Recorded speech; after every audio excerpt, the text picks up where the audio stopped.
Chapter 40. Ape and horse return with a knife. The mother of wood is empty. The story goes on to tell how the great sage monkey and his two fellow disciples landed their clouds and went straight into the palace. Here monarch, ministers, queen, and prince bowed to them in thanks, a group at a time, and Monkey told everyone the story of how Manjushri had recovered the demon. They all knelt and bowed to the ground repeatedly. Amid all the congratulations, the gatekeeper came to report, "My lord, there are 4 more monks at the gates." This news threw Pig into a panic. "Brother," he said, "has the thief used his magic to make a false Manjushri to fool us? Perhaps he's turned into a monk now, for another battle of wits with us." "Nonsense," said Monkey, ordering that they be summoned inside. The civil and military officials passed on the order, and the monks were sent in. Monkey saw that they were monks from the precious wood monastery, bringing the king's crown, jade belt, yellow ochre robe, and no-worry shoes. "Splendid," said Monkey with delight. "Splendid!"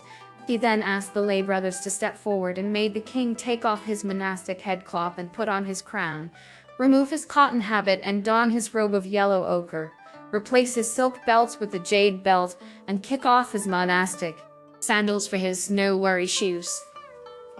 Monkey then told the crown prince to fetch the white jade scepter for his father to hold, and invited the king to enter the throne hall to rule once more. As the old saying has it, the court cannot be without a monarch for a single day. The king refused to sit on the throne, but knelt in the middle of the steps, weeping and saying, "Now that you have brought me back to life after I was dead for 3 years, master, I can't possibly go on acting as king. Please ask your master to be king. It will be enough for me to take my wives and children to live as a commoner outside the city." Sanzang absolutely refused to take the throne, his heart being utterly set on worshipping the Buddha and fetching the scriptures.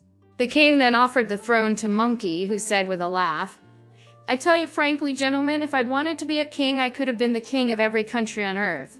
But we're all used to being monks now, it's an easy life. If I were a king, I'd have to grow my hair, and I wouldn't be able to sleep at dusk or when the drum is beaten for the 5th watch. Whenever there was a report from the frontier, I'd be worried, and I'd be distressed and helpless at reports of famine and disaster. I'd never get used to it. No, you go back to being a king, and I'll carry on and win merit as a monk." No matter how hard the king tried to refuse, he finally had to enter the throne hall, sit facing south on the throne, and call himself king. He issued a general amnesty, sent the monks of the precious wood monastery back with rich presents, and opened up the eastern hall of the palace to give a banquet for the Tang priest.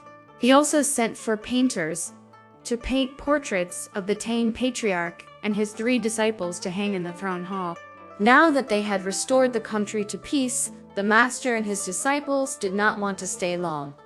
They were eager to take their leave of the king and carry on towards the west. The king, his queen, and consorts, the crown prince, and the ministers presented the country's greatest treasures as well as gold, silver, silk, and satin to the patriarch as tokens of their thanks. Sanzang accepted none of these gifts, but only the return of his passport, and urged Monkey and the other 2 to saddle the horse up and be on their way as soon as possible. The king was most upset. He ordered the state carriage brought out and invited the Tang priest to ride in it. The 2 groups of civil and military officials led the way, while the king, his queen and consorts, and the crown prince pushed the wheels of the carriage. Only when they had passed through the outer walls of the city did Sanzang get down from the dragon carriage to take his leave of them all. "Master," said the king, "please visit our country on your way back after collecting the scriptures in the western heaven." "I hear and obey," replied Sanzang. The king then returned with his ministers, weeping.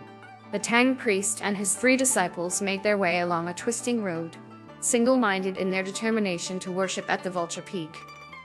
By now, autumn was just giving way to winter. Bare stand the woods as frost carves out red leaves. Ample the yellow millet ripened after rain. Sun-warmed plum trees blossom in the dawn. Cold sounds the bamboo shaken by the wind. Master and disciples had now left the kingdom of Wuji. Resting at night and traveling by day, they had been going for the best part of a month when they saw a mountain in front of them that touched the sky and blotted out the sun. Sanzang was alarmed. Reining in the horse, he called urgently for Monkey, who asked, "What are your orders, master?" "Do you see that big mountain in front of us?" said Sanzang. "It's so sheer that I'm sure there must be evil creatures lurking on it to catch us, so be on your guard." "Just keep going and don't worry," said Monkey with a laugh. "I'll protect you." With that, the venerable elder relaxed and spurred his horse on.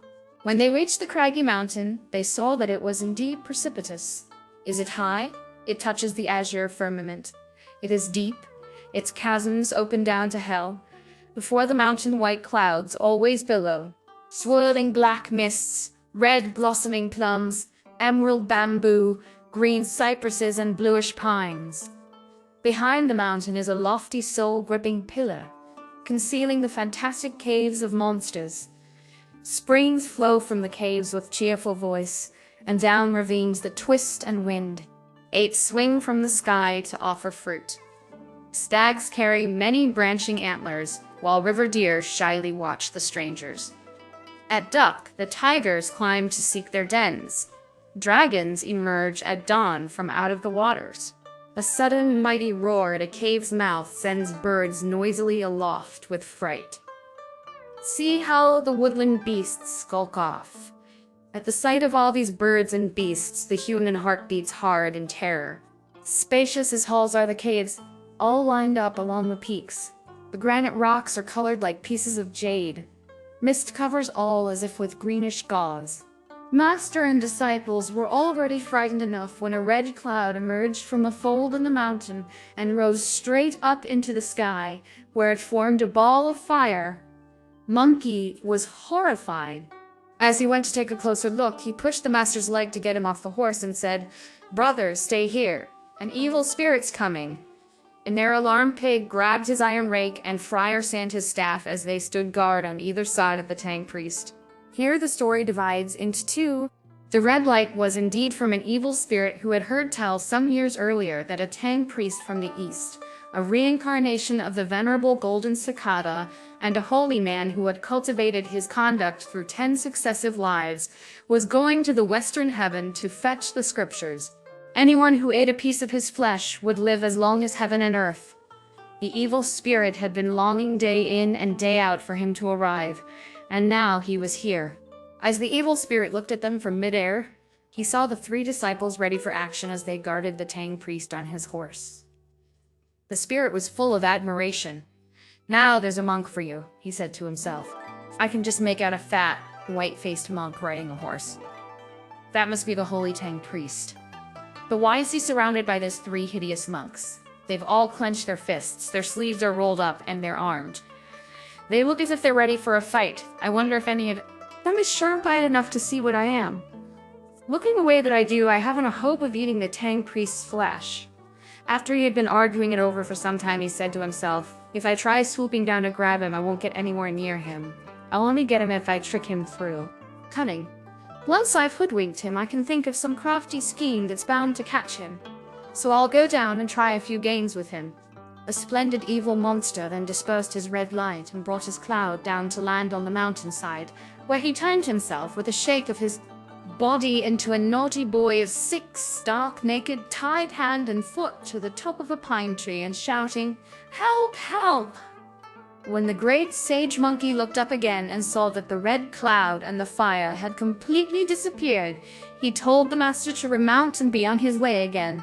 "But you said an evil spirit was here. I don't dare move," replied Sanzang. "Just now I saw a red cloud rise up from the ground," said Monkey, "and turn into a ball of fire in midair. It was certainly an evil spirit. As the fire and the cloud have now gone, I think it must just have been passing by and wasn't going to do us any harm. Let's go." "You make it sound all very convincing," said Pig. "But who ever heard of an evil spirit that just passed by?" "You wouldn't know," replied Monkey. "If the demon king of some mountain cave has invited the spirits from all the other caves in the mountains to a banquet, then the spirits from all around would be heading there. They'd be much more interested in the feast than in doing anyone any harm. That must have been a passing spirit." Sanzang was only half convinced, but he remounted and continued along the path up the mountain. On his way, he heard a shout of help and said to his disciple with shock, "Disciple, what's that cheer in the middle of these mountains?" "You just keep going, master," said Monkey, coming up to him.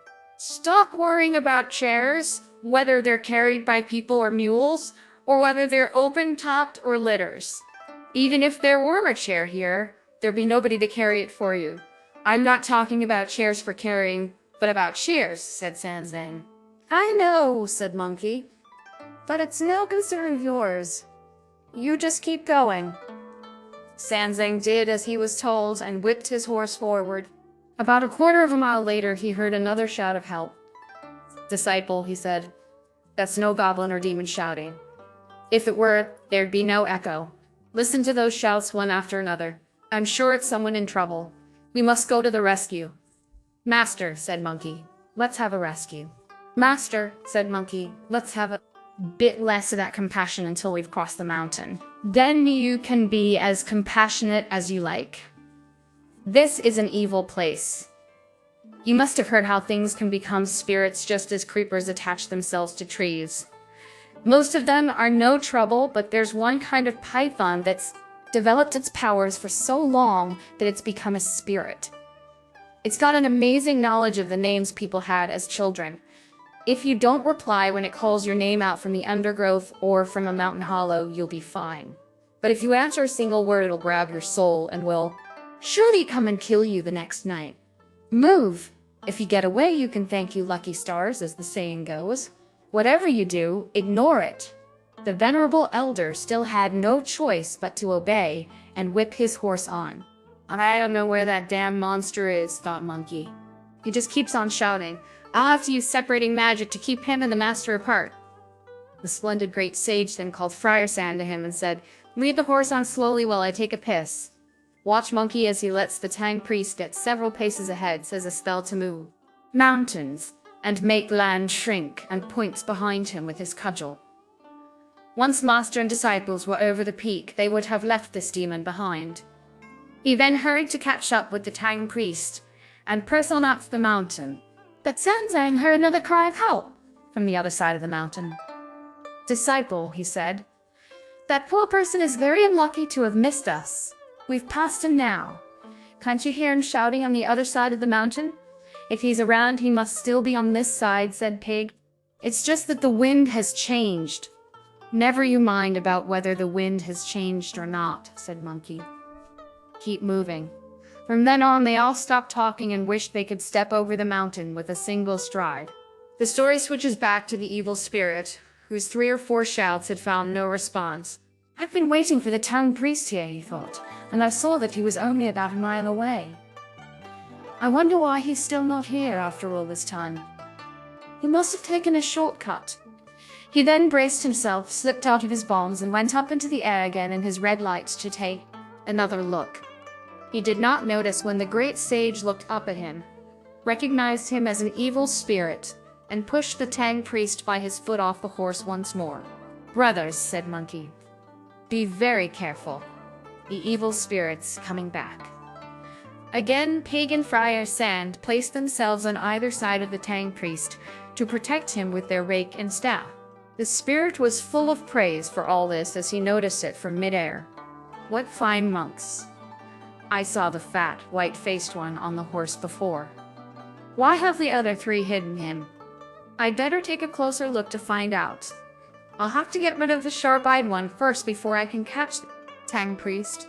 Otherwise, I'll have wasted my worry without any gain, been to that trouble, and yet all in vain." Once more, he brought the cloud down, made the same transformation that he had the previous time, and waited at the top of a pine tree. This time he was only a few hundred yards away from them. When the great sage Sun looked up yet again and saw that the red cloud had dispersed, he once more asked the master to remount and press on. "But you told me the evil spirit was back," said Sanzang. "So why do you want me to keep going?" "It was another passing one, and it won't dare try to harm us," Monkey replied. At this, the venerable elder lost his temper. "Damn Monkey. You keep trying to make a fool of me. When there really are evil monsters, you say there's no problem, but in a quiet, peaceful place like this, you keep giving me terrible frights by shouting about evil spirits. If I were to fall and injure myself, I would certainly not forgive you. It's outrageous. Don't be cross with me, master, said Monkey. Even if you did hurt a hand or a foot in a fall, it could be cured easy enough. But if an evil spirit got you, I wouldn't know where to look for you. Sanzang, who was by now in a raging fury, was only dissuaded from saying the band-tightening spell by Friar Sand's entreaties. Yet again he remounted to carry on with his journey. He was not even settled in the saddle when he heard another call of help. Master. He looked up to see a little boy hanging naked in a tree. Reining in his horse, he started to abuse Monkey again. You damn scoundrel, ape. There's not a shred of kindness in you. All you can think of is wickedness and murder. I told you it was a human voice, but you kept yelling over and again that it was a monster. Can you see the boy over again that it was a monster? Can't you see the boy in the tree? As the master was so angry, Monkey sneaked a glance at him and saw what sort of expression he was wearing. Then he bowed his head and made no reply.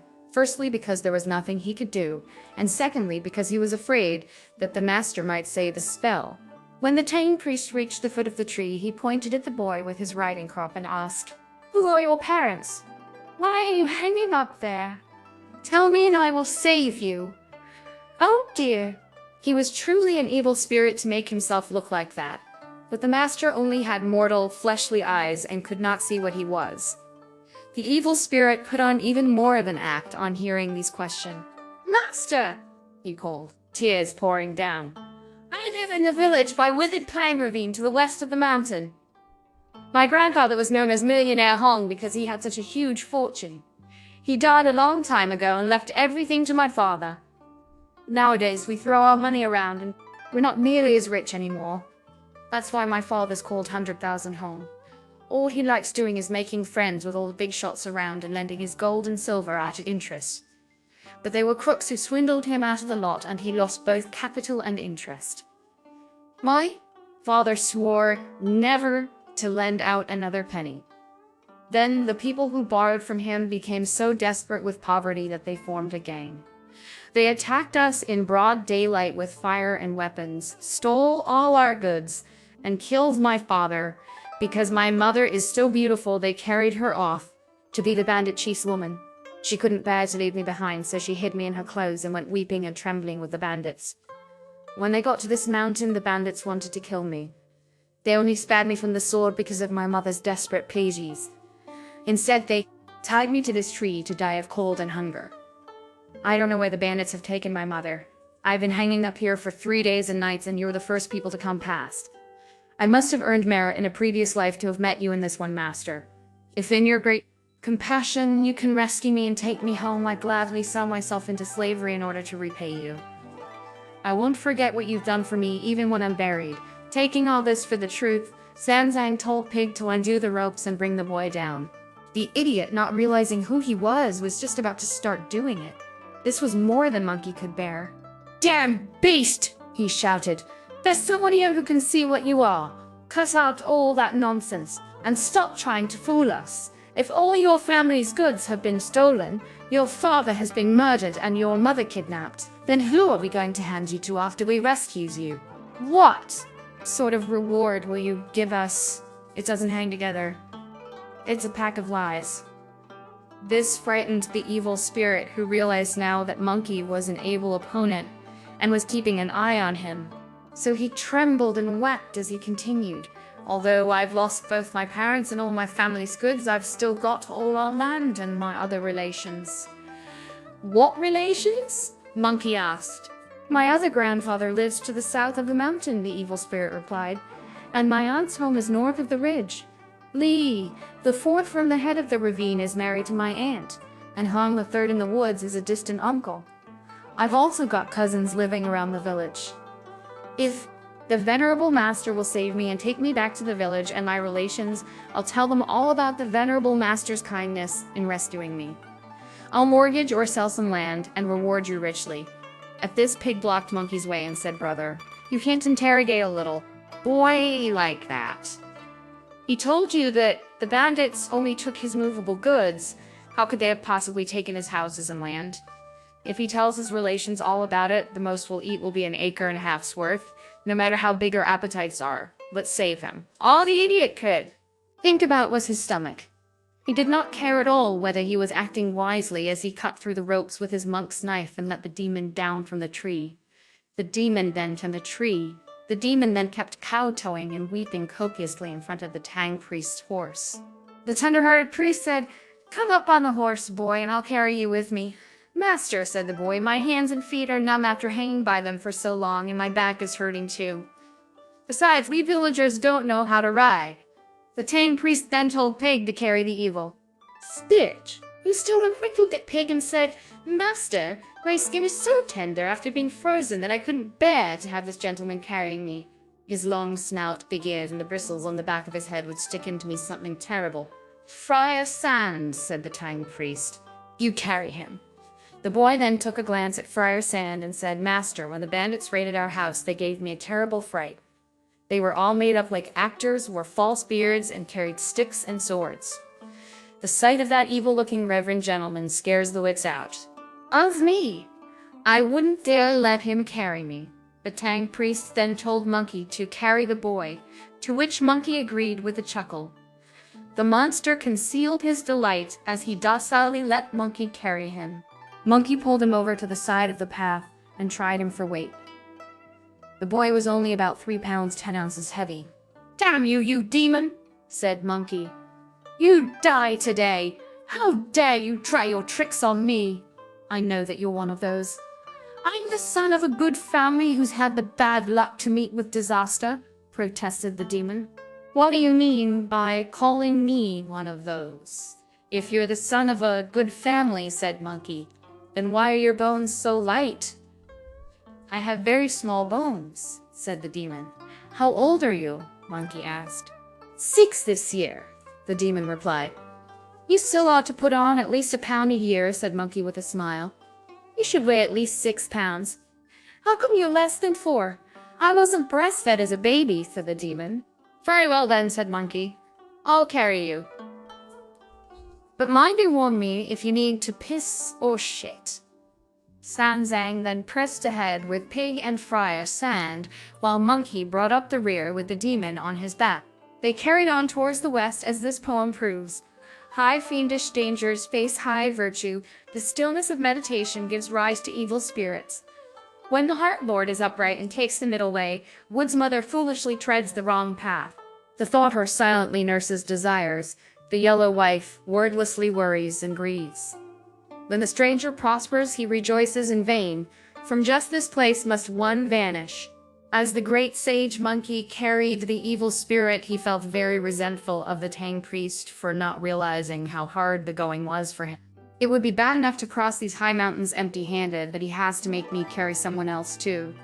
Even if this wretch is a good boy and not an evil spirit, he's lost his parents, and I don't know who I should take him to.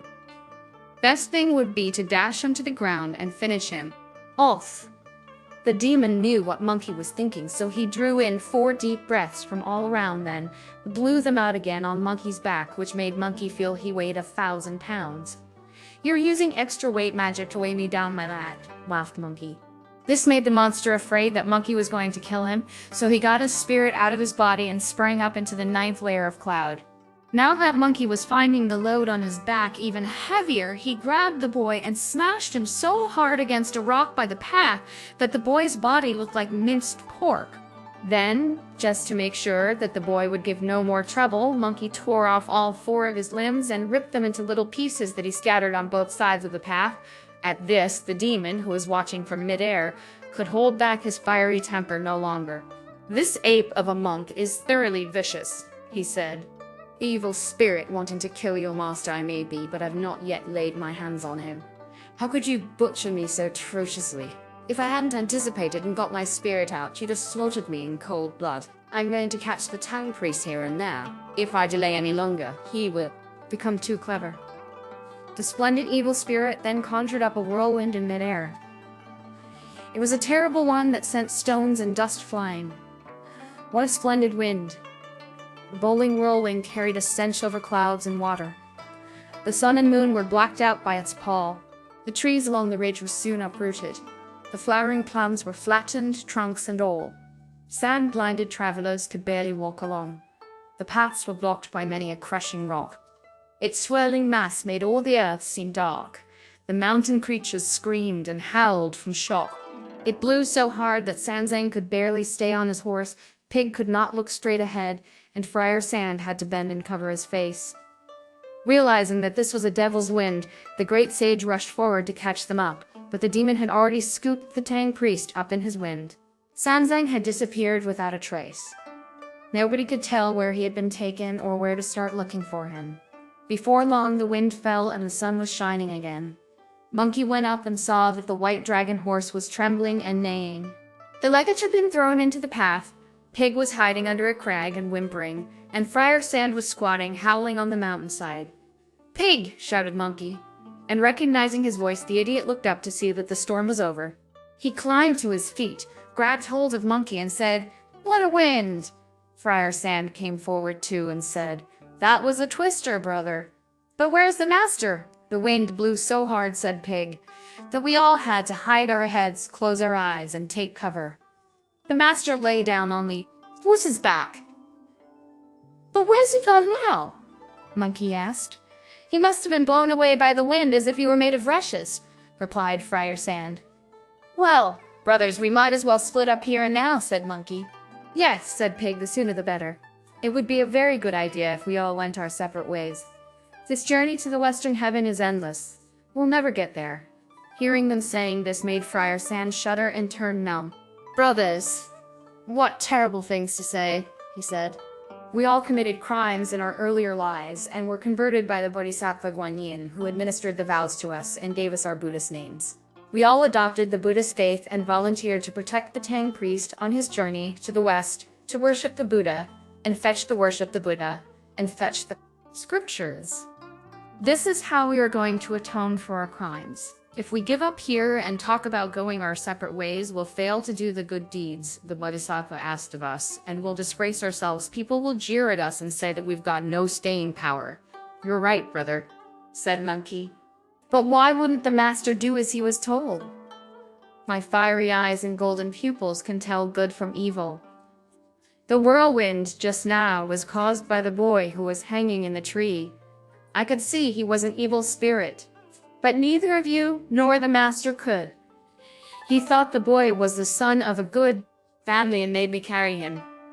Just when I decided to get rid of him, he used his magic to make himself heavier and weigh me right down, so I smashed him to bits. I reckon he must have used his powers to escape from his body, call up the whirlwind and carry the master off. If only the master hadn't always ignored my advice. That's why I was so discouraged and said that we ought to split up. I accept your sincere advice, brother, but I don't know what to do." "What do you suggest, Pig?" "What I said just now was nonsense," said Pig. "I was talking off the top of my head.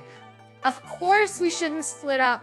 Brother, we'll just have to do as Friar Sand says, find the monster and save our master."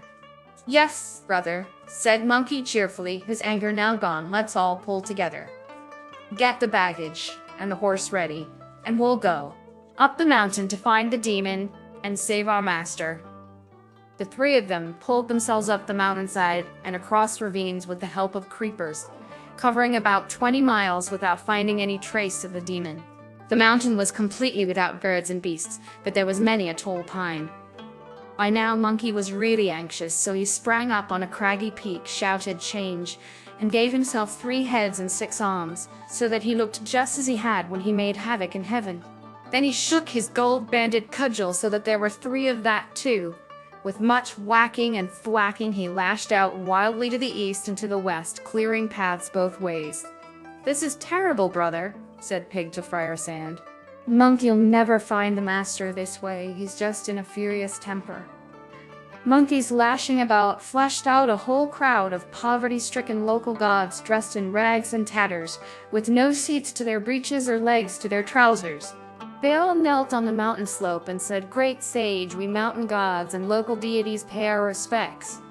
"Why are there so many of you?" Monkey asked. "Great sage," they replied, "Kowtown, his mountain is known as Mount Heo.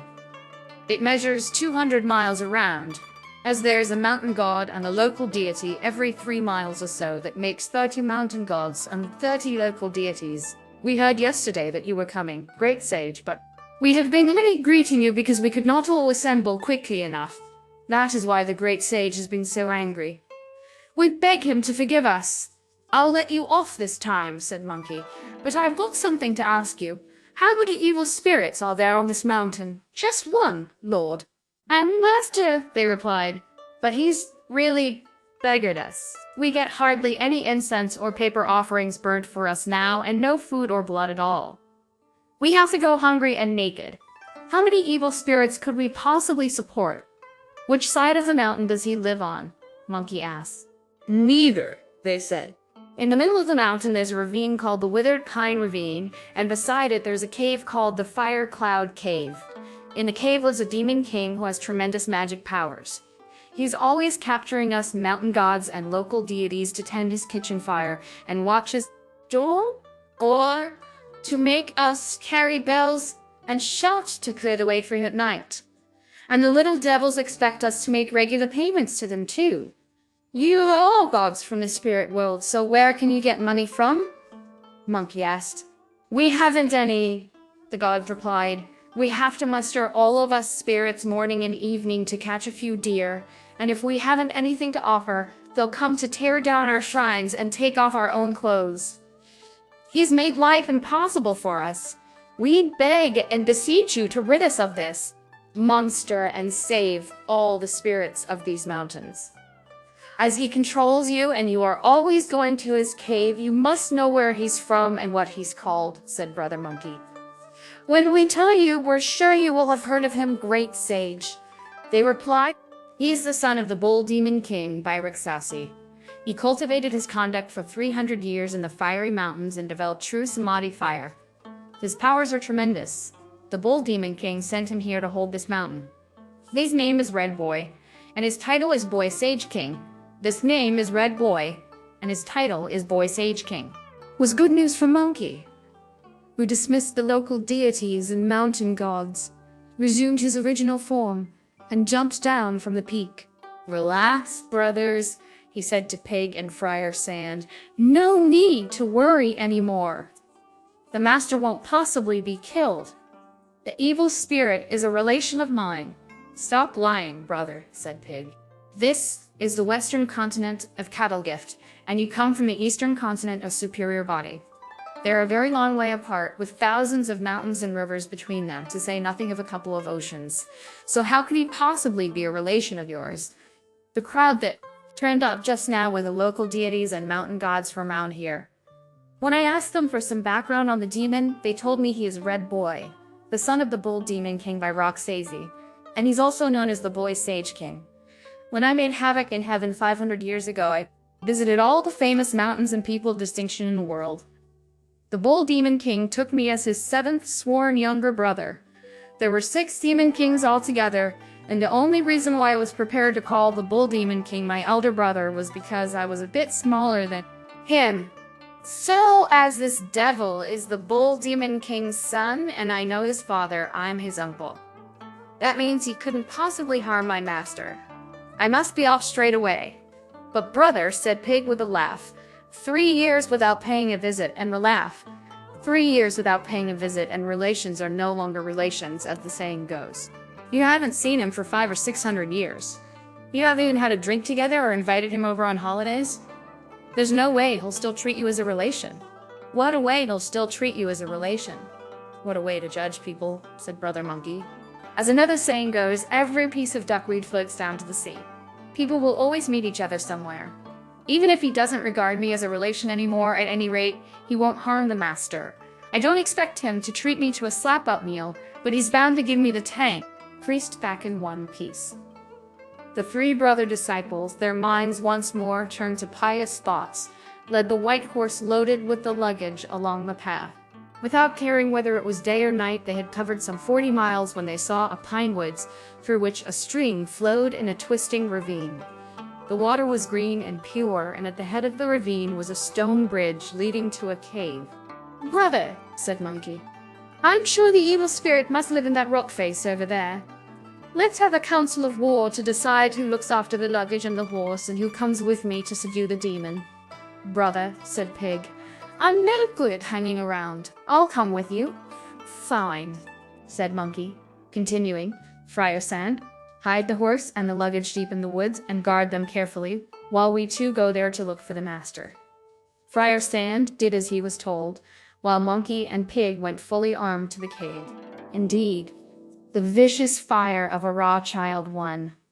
Mind Ape and Mother of Wood both helped. If you don't know whether things turned out for good or for ill, listen to the explanation in the next installment.